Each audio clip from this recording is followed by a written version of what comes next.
The following content is provided under a Creative Commons license. Your support will help MIT OpenCourseware continue to offer high-quality educational resources for free.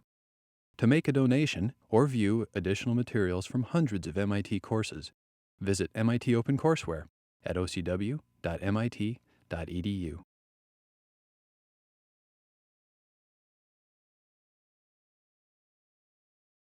Okay, let's continue. So we're going to continue with linear codes and talk today about error correction. So let me just remind you,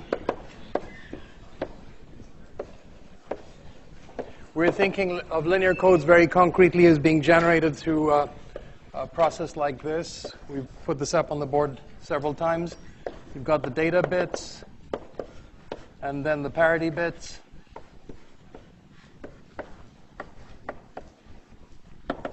Okay, being generated by the data bits multiplying into a so-called generator matrix. You've seen this in lecture and recitation as well.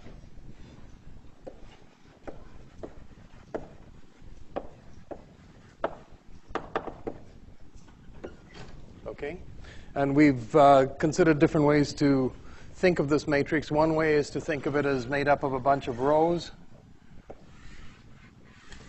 And what you're doing is taking linear combinations of these rows to generate a code word. So the dimensions here, this is going to be n. So when you take a linear combination of these, you're generating a word that's n bits long. But the underlying degrees of freedom only correspond to k bits because you're just doing a weighted combination of k of these. Okay? Now, we talk of these as though they're vectors. You're combining them, taking linear combinations, and so on. And I just wanted to say a word about in what sense this is a vector. So this is an array of n bits. So we're talking about something, I'll call it V, let's say, which is an array of n bits. And the question is in what sense is it a vector? In what sense does it live in a vector space?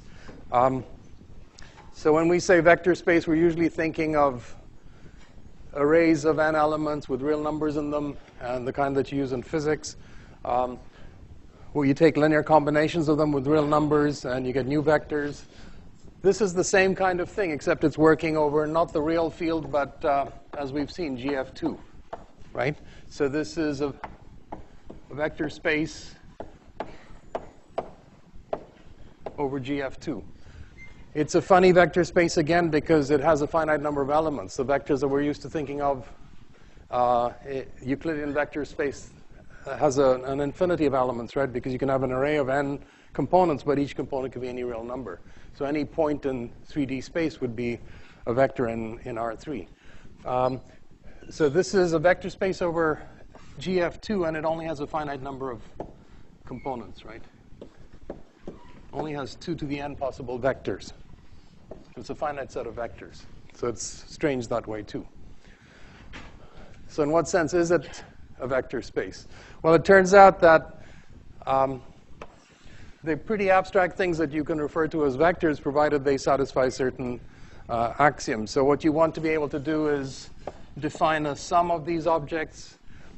You need to have a set of scalars and define a scalar times vector multiplication. And then you need a zero vector, a vector that when you add to another vector gives you the same vector back again. You need a certain distributivity property. So if you take a scalar times the sum of two vectors, you get things like that. So you can list a bunch of these properties. I'm not trying to teach you what the axioms are that define a vector space. But there's a set of axioms, and you'll recognize very quickly that Euclidean space satisfies those axioms. But the point is there are other objects that satisfy the same axioms, and you can work with them as vectors. So notions of independence of vectors, a basis in terms of which you write other vectors, all of these. Now, I'm not assuming you've done a linear algebra course. I'm assuming you've picked up some of this in the course of doing physics and so on. I'm just trying to talk intuitively here. One thing we don't have here is a notion of an inner product or a dot product or a scalar product. So if you had two n component vectors in Euclidean space, you're probably used to this from physics. You'll take inner products defined in this fashion. Well, we can certainly do this kind of computation with the elements of a vector here, but the resulting object doesn't have the properties of an inner product. For instance, you can take if you take the inner product of two non-zero vectors in a real vector space, you'll never get, you can get the inner product to be zero under very special conditions. There's a notion of orthogonality. It turns out that doesn't actually work quite the same way here over this space. So what we do have is, set aside orthogonality, we'll talk about linear combinations of vectors. We'll talk about a set of basis vectors. So a set of basis vectors would be a set of vectors that you can take linear combinations of to get other vectors in the space, and a minimal such set. Okay? So we'll be using a bit of the language of vector spaces. You might have some notions of that come from what you've done with physics, and that's all really that we want to depend on. Okay. All right. So back to this. What we have is these arrays of n bits. We think of them as vectors in some space. The dimension of the space is the number of vectors that you need in order to generate other vectors by linear combinations. So the question is, can I generate some vector by taking alpha 1 v1 plus alpha 2 v2 plus alpha 3 v3? Okay, so I'd like to be able to generate a vector in the space by taking a linear combination of other vectors. So if you ask for what's the minimum number of such vectors you need here in order to be able to generate any vector by taking a linear combination, that's the dimension of the space. So in that sense, it turns out that these rows live in an n-dimensional space. But they don't span all of n-dimensional space because you've just got k of them here. It turns out that what you get by taking linear combinations of these is a k-dimensional subspace of an n-dimensional space.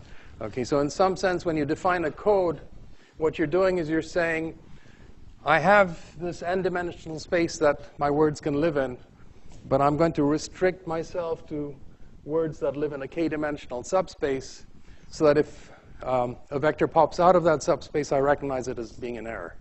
Okay, so that's the general idea. All of this can be done more carefully using the notion of vector spaces. I just wanted to give you a rough idea of that. Okay. This was one way of thinking of it. Here was another way of thinking of it, which was columnwise.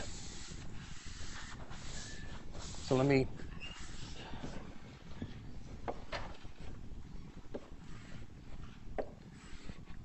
we think of the generator matrix as being made up of a bunch of columns. Okay. And that's useful when you want to think about how a parity bit is defined in terms of the data bits. So here's what you see when you think of this columnwise.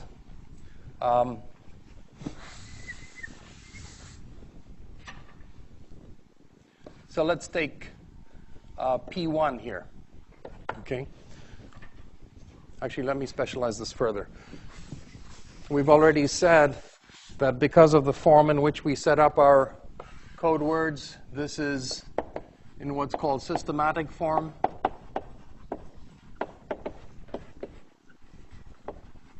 Okay, we've got the data bits sitting there, and then we add in the parity bits. Because of that, we've said that there's an identity matrix here. It's all the way down is ones. And then we've got some other matrix here, which is something we'll denote by A. Okay?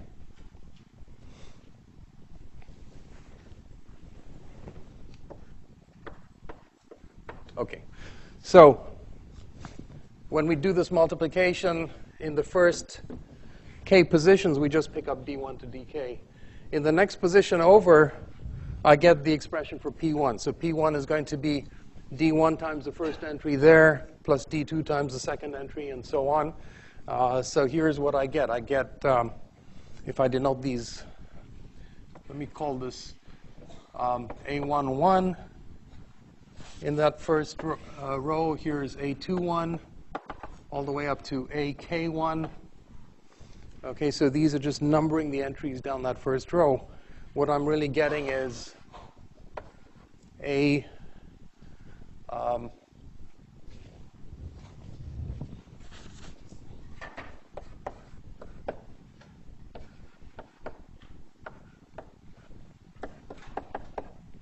okay, so I'm taking a combination like that, a linear combination of the data bits to get that first parity bit.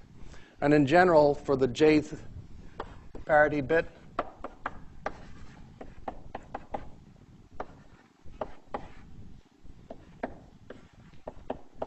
okay, so the jth parity bit is found by going over to the jth column. The entries here are A1j all the way up to AKJ. All right, so the way matrix multiplication works, if I'm looking for the jth entry, the jth parity bit here, I take this and do the dot product kind of expression with the jth column, so this is what I get. Okay, so this is a typical parity relation.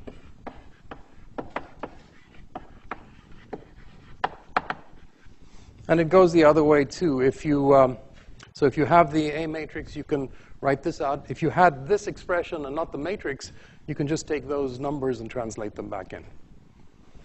And these numbers are just 0 or 1 in the case of a binary field that we're working over, right? This is just 0 or 1. So you either have the data bit there or you don't. All additions are modulo 2 additions, of course.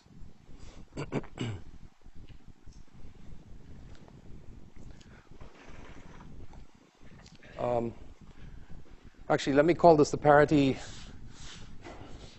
it's the parity definition. I may have had another term for it in my slides. Let's see here. This parity equation. It just defines the parity bit. Here's what I think of as a parity relation.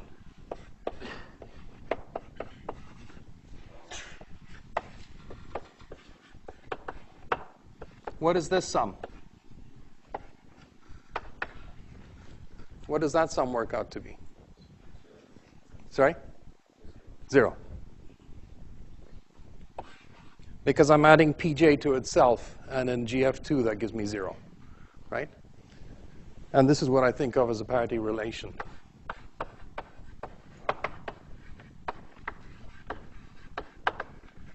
So the parity equation defines my parity bits, but I get immediately from that a parity relation that relates my parity bit to my data bits. Okay? Turns out this is important for the way we're going to talk about error correction. Okay, so let me step off the dime here. And this is a particular example. I just wanted to set up the general notation before we got back to this. We've looked at this before. 944 rectangular code. So what might that be? How many data bits? 944.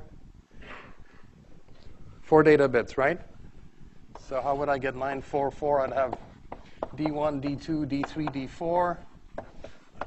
And then depending on how I number this, P1, P2, P3, P4, P5 would be one way to number it. I don't know if that corresponds to what's up here. Can we check? So what's P1? P1 is going to be D1 times 1 plus D2 times 1, and that's it. So it's D1 plus D2. So P1 is indeed that element there on the board, right? And so you can check each of these entries. So P5, let's see, P5, that's the last entry up there. That's going to be this row inner producted or dot producted with the all the sequence of ones there. So it's going to be D1 plus D2 plus D3 plus D4, which is indeed how that overall parity bit is defined. Okay? So again, you see in the generator matrix, you have the identity matrix there, and then you have this matrix that we're referring to as A. Okay.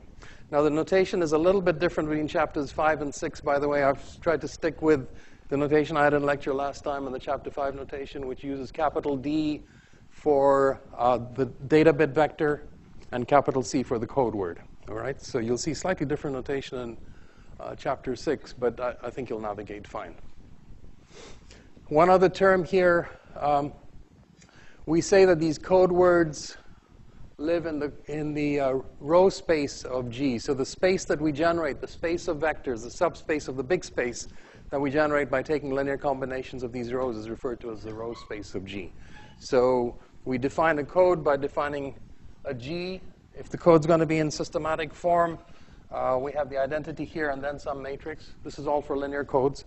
Okay, and then the code words live in the row space of this matrix. In other words, they're obtained by taking linear combinations of the rows.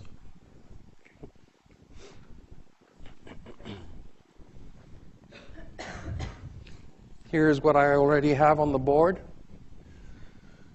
And it's just to say that the matrix A that's sitting out here, this piece, is obtained directly from the parity relations.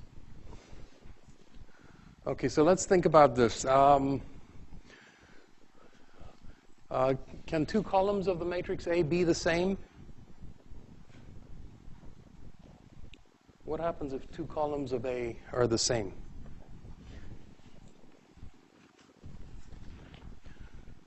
So if two columns of A are the same, let's say these two columns are identical to each other. What is that telling us about the code that we have? Yeah? Yeah, and so basically one of those parity bits is not buying you anything, right? Yeah. Okay, so if you did discover two columns, if you discover two columns were identical, then one of those parity bits is not checking a different linear combination, it's checking the same linear combination, and so it's not buying you anything. What about two rows? Can two rows of the matrix be identical? So let's actually think of them. Suppose we erase that. Can I have two identical rows here in A?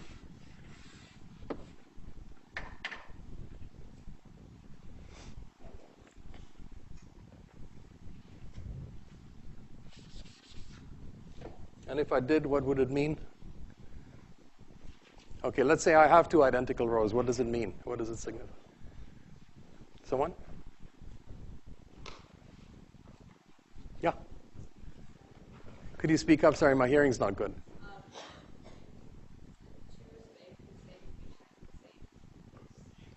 So there'll be two data bits that are entering the same way in every parity relation, right? If two rows are the same here, then there are two data bits here that are entering every parity relationship in exactly the same combination. And so you're not going to be able to distinguish between an error that happens in one of them and an error that happens in another one. Okay, so this is a problem. All right, so there's certain conditions that the A has to satisfy. All right, here's another important matrix. You may have already seen it in reading. You may not have seen it yet in recitation. And it's a matrix that we call H. And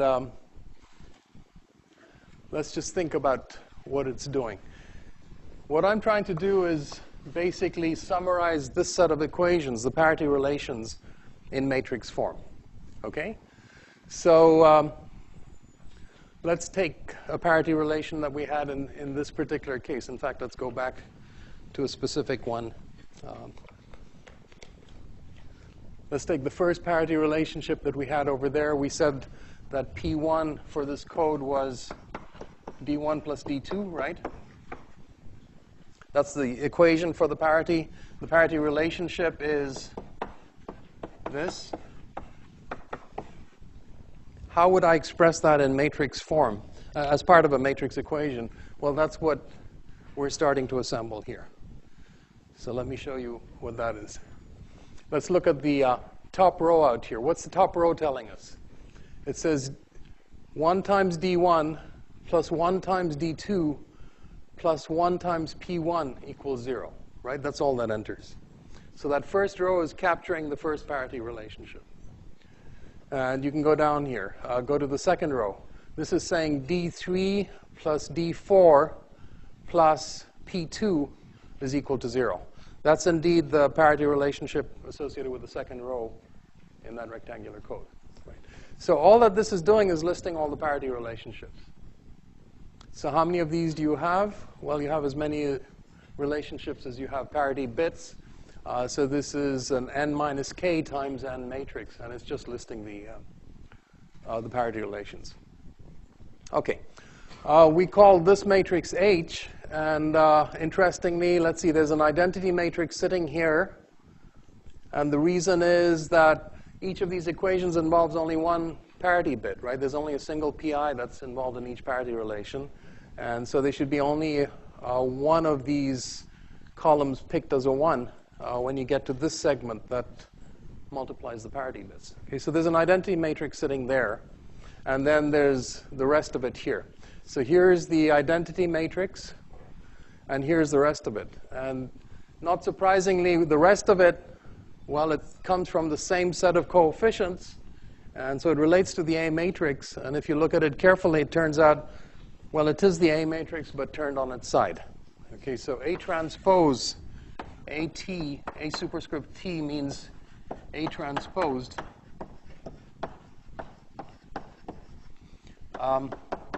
i.e. rows become columns. So we're taking the A matrix and in some sense turning it on its side. Okay. So that makes sense, right? Because what defined the first parity relationship? Well, we found it in the columns of A here before. That's what defined the parity relationships. And now we're writing it out in this row form, so you've got to transpose things. You've got to take what was a column in A and make it a row.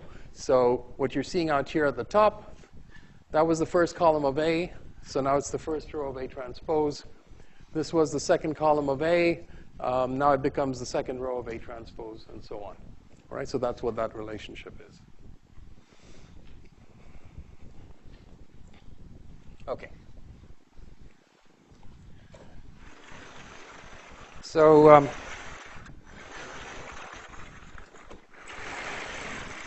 I can write the parity relationships in the form H times C equals a whole bunch of zeros. All right, this is K parity relationships. This is K zeros here.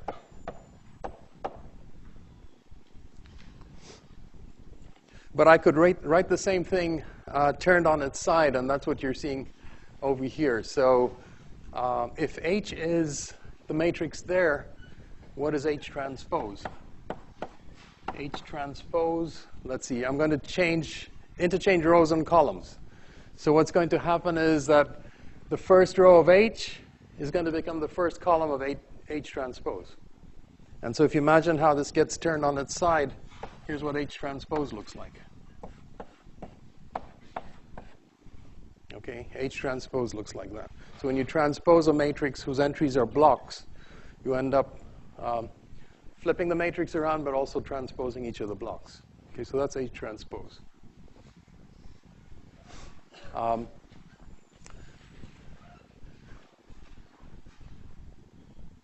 Oh, actually, sorry, I wrote this one wrong, didn't I? For what is our vector C? C is this vector. It's the code word, right? When I set this up in matrix form, I got a column vector. So I've got to transpose this as well. That's what I was missing. That's C transpose that I'm looking at, right? So when I write down the parity relationships, I've got this. But I could also write it in the form When you transpose a product of things, what do you get? Well, it turns out if I transpose the product of two things, I get the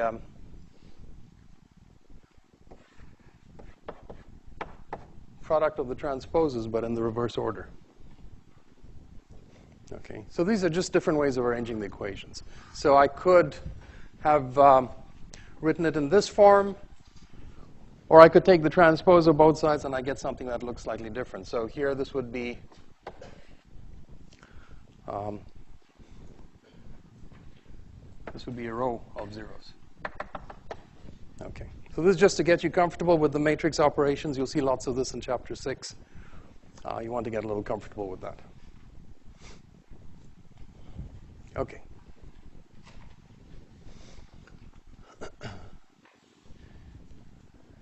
Here's a question for you. Here's my H matrix. Here's my code words. If I have a code word of minimum weight, how many ones would it have in it? In this particular case, this is a 944 code. If I had a code word of minimum weight, how many ones would it have in it?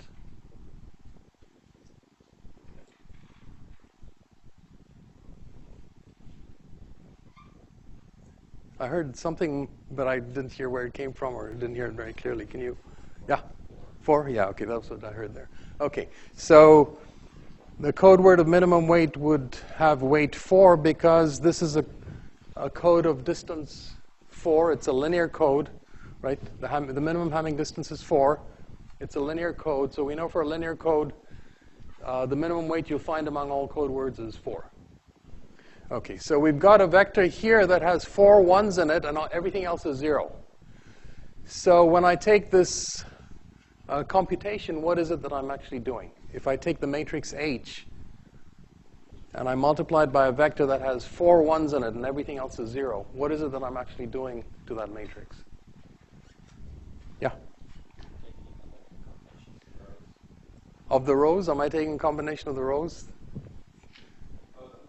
Okay, so I'm actually taking, when I do a multiplication in this fashion with the vector on the right-hand side, I end up doing the opposite of what I was doing here. When I have the vector on the left and I multiply, I'm taking combinations of the rows. When I have matrix times vector, I'm taking combination of the columns.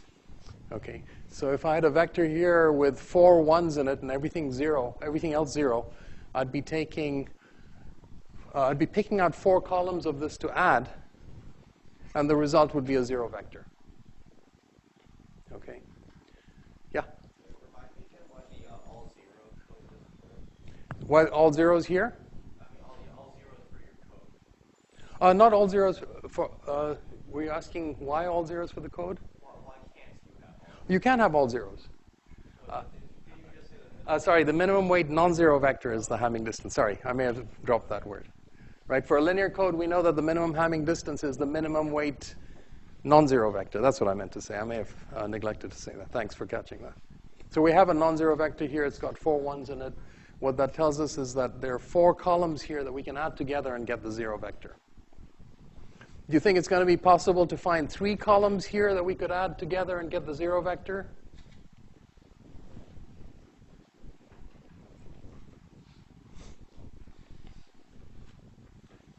I'm not asking you to actually do the computation in your head, but based on the reasoning we just had, if you found 3 columns that could be added together to give you the 0 vector, that would mean you'd have a vector here, a code word, with, or any vector here with 3 ones in it, everything else 0, such that this product was 0. So it would be a valid code word, right? Is that possible? To take a vector here with just 3 ones in it, everything else 0, and have a valid code word? No, right? We said the minimum Hamming distance is 4. So the minimum weight code word here has got weight 4. You'll not find a valid code word of weight 3. Okay, so you can actually look at this H matrix and figure out what the minimum Hamming distance is. It's basically the minimum number of columns that you can add to get the 0 vector. Now, does that tell you, by the way, why You can't, in this instance, have, well, if you discovered that you could add two columns together and get the zero vector, what would that tell you? If two columns of A transpose were identical, or two rows of A were identical, that would tell you that you could add two columns and get the zero vector. That would mean that the Hamming distance is 2, not 4, right? Okay, a Hamming distance 2 code is not worth much. It's no good for error correction. Okay, so that comes back to what I said earlier in these questions, right? If A had two rows the same, well, there's two data bits that are always entering in the same combination, so you're not protecting against individual errors there. And so it's exactly that issue that we're seeing. The Hamming distance ends up being 2 if you have two rows of A that are identical. Okay, so there's a lot that can be gleaned from the generator matrix and the parity check matrix. Okay, so this is what I just went through, that if you have the H matrix, you can get the minimum distance D by looking to see what's the minimum number of columns you can add to get the zero vector. All right, now how does decoding work? We've gone through this effort to generate a code word, right? And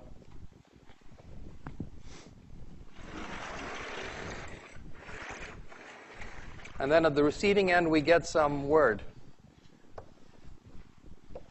This is some received word. And it's going to be a code word plus possibly an error. Right? And now we want to figure out, is the thing we received already a code word? Or if it's not, what code word can I correct it to? And we're going to assume we have just single bit errors. So one way to do it is just an exhaustive search, which is you've got this received code word. You know that it's going to be 1 of 2 to the k. It's going to be at least, so it's going to be no more than Hamming distance 1 from the 2 to the k code words that you have in your code set. So you can compare against those 2 to the k code words, and whichever one it's Hamming distance 1 away from, that's the one that you're going to announce, right? So that'd be one way to do it. The thing is that that's not exploiting anything nice about the structure of linear code. So what I want to talk to you about now is a way to actually capture this error in the case of a linear code. Okay, so this builds on the relationships that we've been developing some intuition for here. So here's what happens. You get a received code, a received vector, n bits, which is a valid code word plus a vector E that has a single 1 in it and everything else 0, or is completely 0. So if you're receiving the code word correctly, you've had no errors, and this is what you get. But if you've had a single bit error, then E is a vector with a single 1 in it. It's n bits long. There's a single 1 in it, and that gets added to the code word to give you what you receive. So here's what we're going to do. We're going to exploit the relationships that we had up here. We know that H times a valid code word equals 0, or I can write it the other way around. If I want to do row multiplications, C times H equals 0. So I'm going to take the received vector and do that multiplication with it. And in this case, I've chosen to write it as H times the transpose. Okay. So if the received vector was a valid code word, I'm going to get 0. If the received vector was not a valid code word, I'll get something else. And that's what we refer to as a syndrome vector. Okay, so let's expand this out. We've got R is C plus E, so C plus E transpose. That's the multiplication we're going to do. This matrix multiplication will be the sum of the individual matrix multiplications. So it's going to be H times C plus H times C transpose plus H times E transpose. So let's write that out.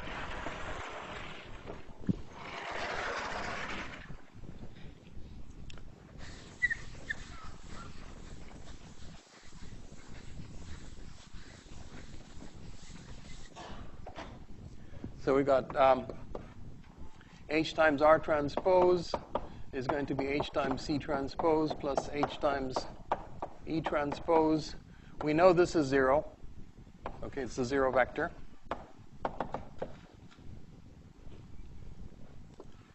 N minus K here.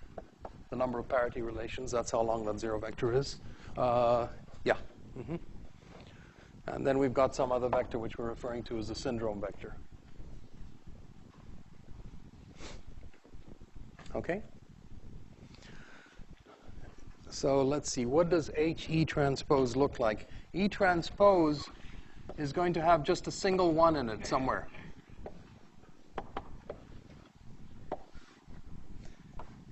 And here's H.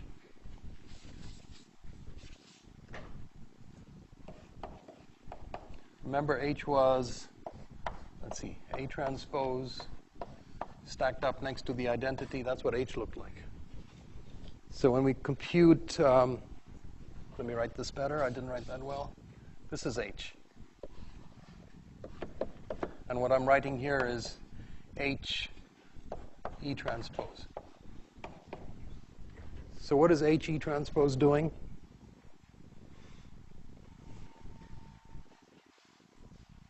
When I multiply a matrix like this by a vector that has just a single 1 in it, what am I doing? What do I end up doing?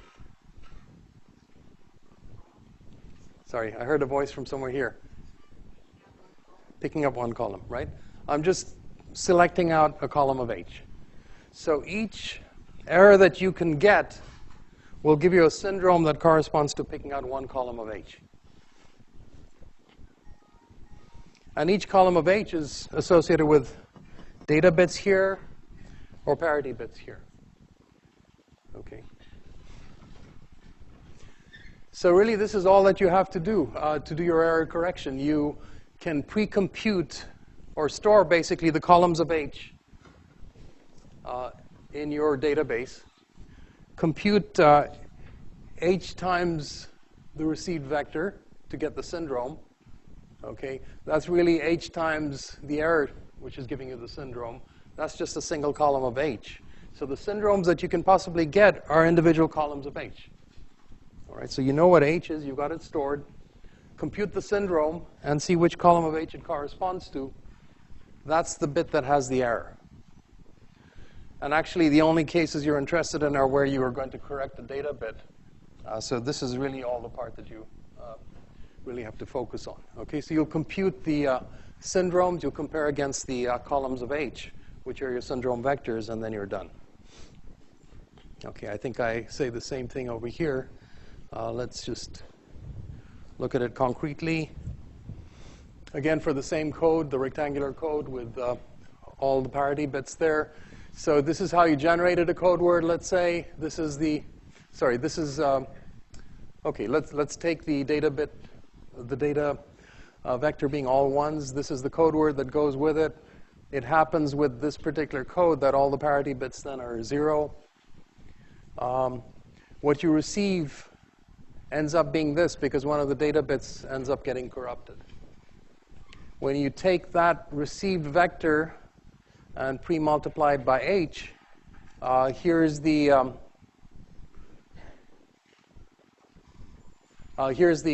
resulting syndrome vector that you get. Okay? And what error does that correspond to? Well, actually, if you look in the columns of H, you'll see that what you've pulled out is the second column. So that means the second data bit is an error.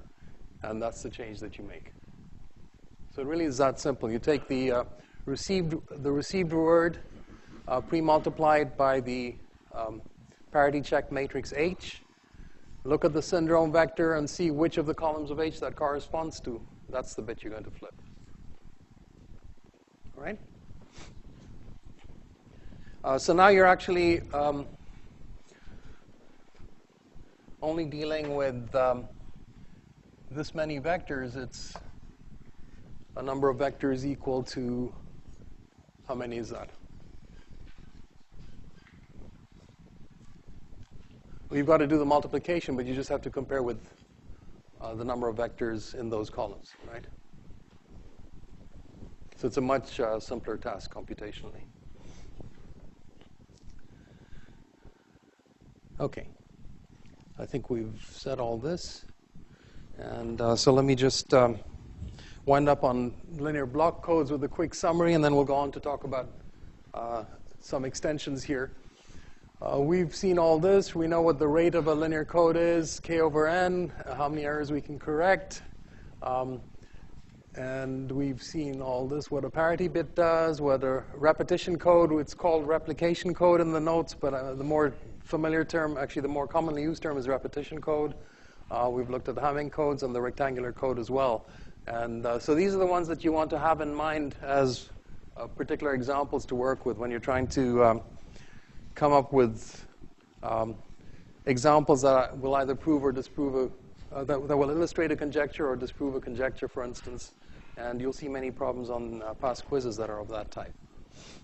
And then what we did today was looking at syndrome decoding. All right, so this was all focused on single error correction in linear codes. But the point is that that may or may not be the situation that you're dealing with. Okay. We actually said that to get better error protection while maintaining high data rates, you probably want to work with longer and longer strings of data. Well, if you work with longer strings of data, you're going to get more bits in error, right? So you may not be able to limit yourself to thinking about single bit error correction. We have talked a bit, and you've done this in recitation too, I imagine. Well, you've probably done more in recitation than in lecture, with independent corruption of multiple bits. So let me say a few words about that.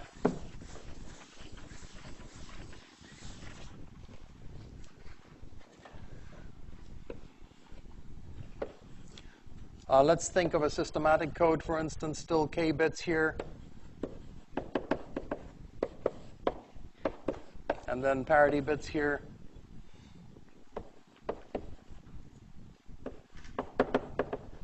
But what if you could have up to t errors, not just a single error? So if you wanted to protect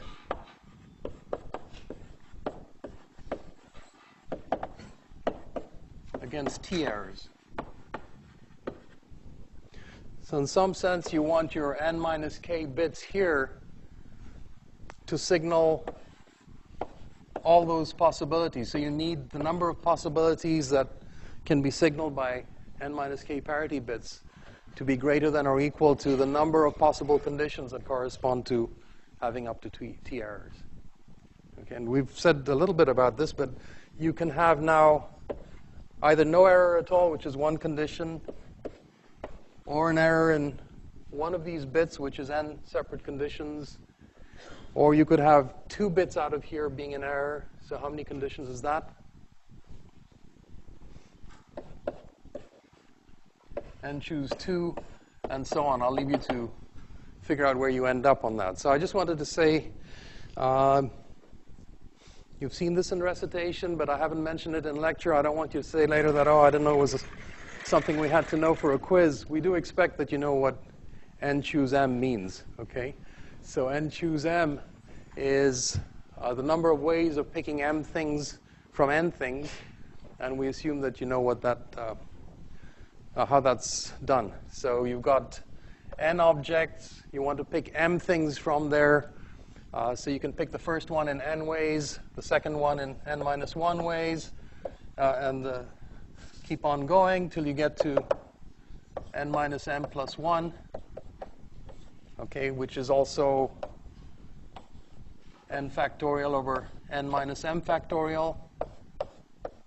But when you did that picking, you were paying attention to the order in which you collected the things. But if the ordering doesn't matter to you, if all these objects are interchangeable, then you've actually overcounted. So you've got m things, but the order in which you pick them doesn't matter because they're all interchangeable. And so you've overcounted.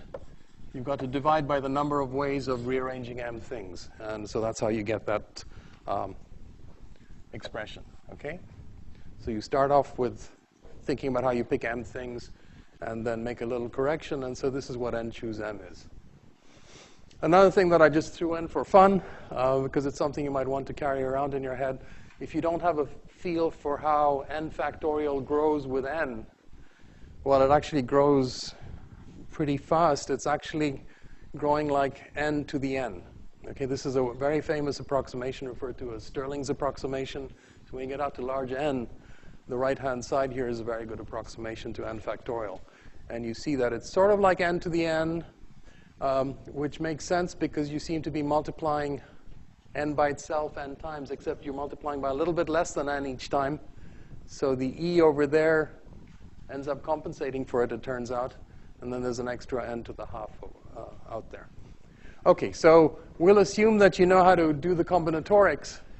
And now what this is saying is, what's the probability of getting m bits in error in an n-bit code word?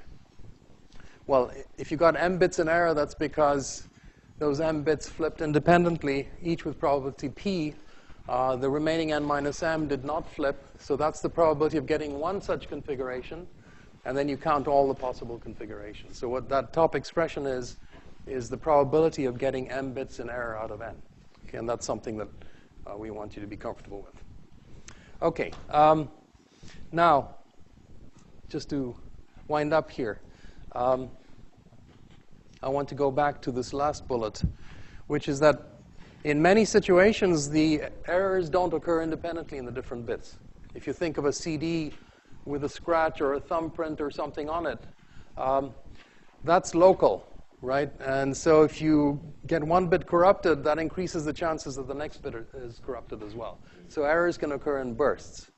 Or if you're doing, if you're trying to make a phone call from a car, and you're suddenly shielded from an antenna, a nearby antenna, then you're going to lose a whole bunch of bits in sequence. Okay, so bits can be in error in clusters, and what we've talked about so far doesn't quite manage that. So here's an idea for how to do that, which is referred to as interleaving.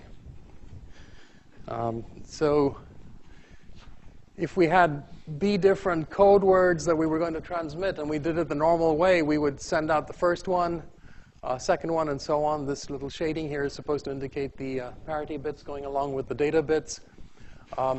If we had a burst of errors, we could lose 2 entire words over there. Nothing to be done. Okay, they'd arrive entirely corrupted, and we wouldn't get them back.